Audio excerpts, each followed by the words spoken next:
ओम श्री साईनाथाय नमः। ओम श्री साईनाथाय नमः। ओम श्री साईनाथाय नमः। सभी साईं भक्तों को नमस्कार। कथा प्रारंभ करते हैं। पिछले भाग में आपको सुनाया था कि बाबा ने रामकिशन से रबड़ी बनाने के लिए कहा। गुड़ बाबा ने दे दिया। दूध देने के लिए गाय आकर खुद खड़ी हो गई। अपने थन को हाथ भी नहीं लगाने दिया, भर के बाल्टी दूध दे दिया। अब रामकिशन जी जो हैं रबड़ी बनाने में लग गए। अगले दिन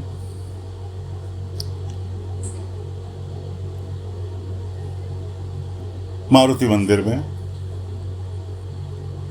शाम का वक्त है, आरती का समय, आरती हो रही है। आरती होने के बाद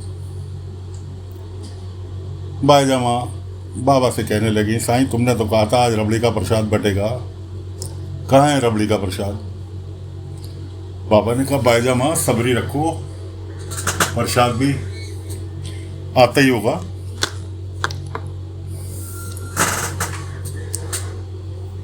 इतने में देखा कि रामकिशन और तात्या दोनों रबड़ी लेकर मारुति मंदिर पहुंचे। बाबा ने कहा, रामकिशन भोग लगाओ। रामकिशन ने भोग लगाया हनुमान जी का। उसके बाद प्रसाद वितरण किया गया।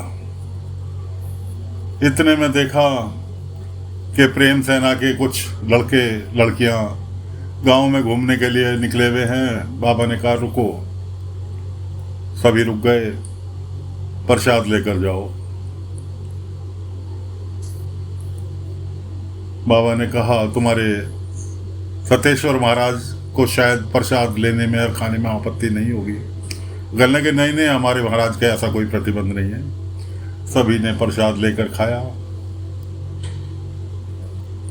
उन्हीं में से एक लड़का कहने लगा कि साईं क्या एक प्रसाद हमें और मिल सकता है? किसी के लिए लेकर जाना है। बाबा कहने लगे, क्यों नहीं? रामकिशन से कहने, रामकिशन एक प्रसाद का दोना इन्हें और दे दो। बाबा ने कहा, लेकिन एक शर्त है, जिसको भी ये प्रसाद ले जाकर दोगे, जाकर कहना कि ये रामकिशन जी के द्वारा भेंट है। गांव का नाम लिया कि उस गांव के रामकिशन के द्वारा भेंट है। जिसको भी देना बता कर देना। बच्चे प्रसाद लेकर चले गए। उधर कुलकर्णी और बलवंत ने सतेश्वर महाराज से वादा किया था कि जी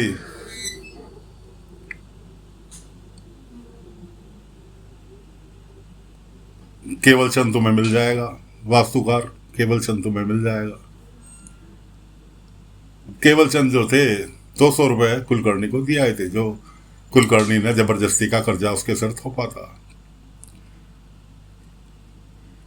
कुलकर्णी ने कह दिया, रसीद शाम को ले लियो। इतने वो लौट कर अपने घर आया।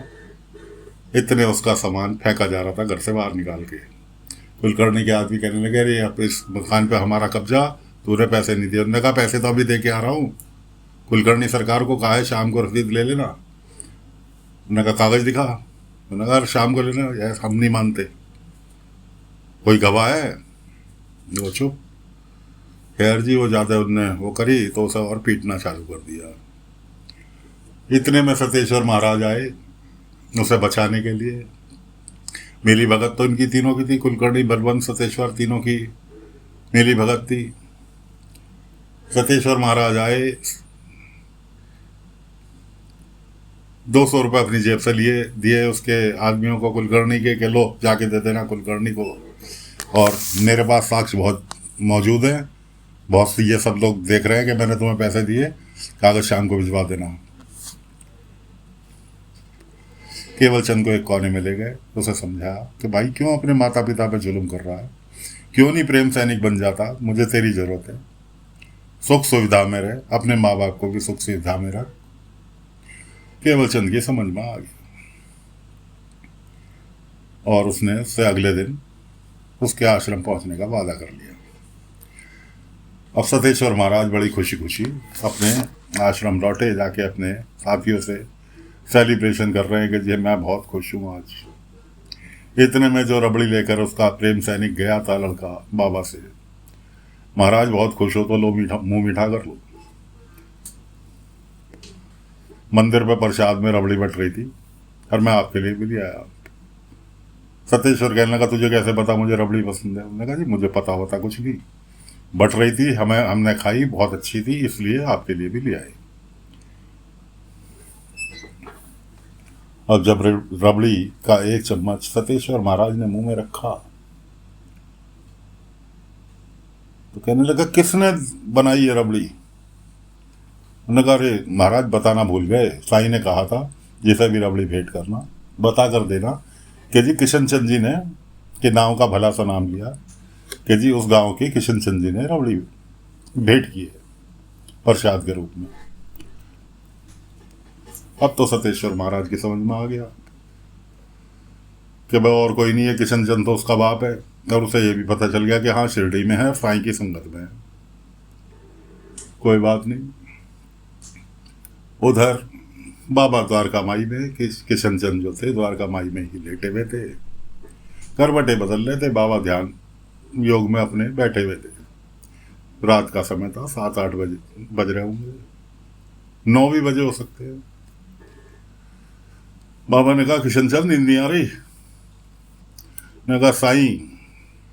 किशन चंद उठ के बैठ गया। साईं क्या करूं, मन में इतने विचार। बाबा ने कहा हाँ, विचारों का तो पुलंदा तुम्हारे मन में बना हुआ है कि लड़का मिलेगा, कैसे मिलेगा, कहाँ मिलेगा, क्यों मिलेगा। इस तरह से बात कर ही रहे थे कि सतेश्वर महाराज कंबल में लपटे हुए अपने आप को छुपाए हुए दूर अंधेरे में खड़े हुए इनकी बातें सुन रहे थे। और किशन चंद अपनी गलतियों का महसूस कर रहे थे कि मैंने अपने बेटे पे बड़ा जुर्म किया, जिसे घर से निकाल दिया, उसके बारे में एक बार भी नहीं सोचा, उसे मनहूस का अपनी गलतियों पर पछता रहे थे।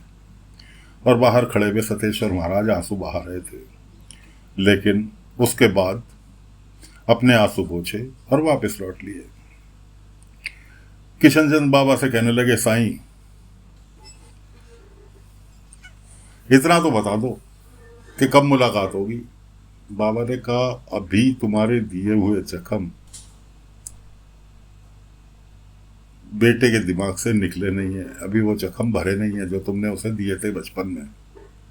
जिस दिन वो जख्म भर जाएंगे उस दिन तुम्हारी मुलाकात हो जाएगी। सतेश्वर महाराज तो लौट गए अपने आश्रम के लिए। बाबा ने किशन चंद से कहा किशन चंद तुमसे मैंने वचन दिया है, इस द्वारका माई से जब भी तुम्हें वापस भेजूंगा जब तुम्हारे बेटे से तुम्हारी मुलाकात करा दूंगा, कि फिलहाल आराम से सो जाओ, सुकून बरतो, श्रद्धा सबरी रखो। और तुम ये बताओ आज तुमने निष्पक्ष होके भगवान के लिए भोग बनाया, कैसा महसूस कर रहे हो? कि साईं बहुत अच्छा लग रहा है। आज से पहले तुमने जो रबड़ी बनाई थी अपनी दुकान के लिए वो ग्राहकों को बेचने के लिए बनाई थी, आज तुमने भगवान के लिए बनाई, श्रद्धा भक्ति के साथ बनाई, कैसा महसूस किया? साईं बहुत अच्छा लगा। बाबा ने कहा श्रद्धा सबरी रखो, ऐसा ही अच्छा लगता रहेगा। सतेश्वर महाराज अगले दिन की खुशी में अपने घर पहुंचे, अपने आश्रम पहुंचे जहां उन्होंने अपना टेंट लगा रखा था शिरडी के पास ही। तैयारी में लग गए। किसकी? वास्तुकार केवल चंद के लिए के स्वागत की तैयारी में लग गए। तो दोस्तों फिलहाल कथा को यहीं पर विराम दे रहे हैं। आगे की कथा अगले अंक में लेकर फिर हाजिर होंगे। आज्ञा दीजिए। ओम साई राम, ओम साई राम, ओम साई।